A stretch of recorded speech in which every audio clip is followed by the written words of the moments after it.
18 নম্বর সূরা, কোরআনের একেবারে মাঝখানের সূরা। আলহামদুলিল্লাহিল্লাযী আনজালা আলা আবদিহিল কিতাবা ওয়া লাম ইয়াজআল লাহু ইওয়াজা, এই আয়াত দিয়ে শুরু হয়েছে, শেষ করা হয়েছে ফামান কানা ইয়ারজু লিকা রাব্বিহি ফালইআমাল আমালান সালিহা ওয়া লা ইউশরিক বিইবাদাতি রাব্বিহি।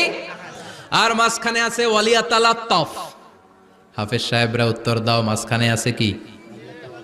কথা কন। ওয়ালিয়াতালাত্তাফ একটা শব্দ আছে সূরা কাহাফের মাঝখানে।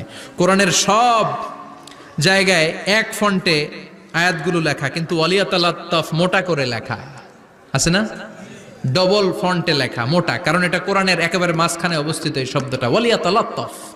এর আগে যত শব্দ এর পরে তত শব্দ, এর আগে যত কোরআনের অক্ষর এর পরে তত অক্ষর। সুবহানাল্লাহ বাড়িতে গিয়া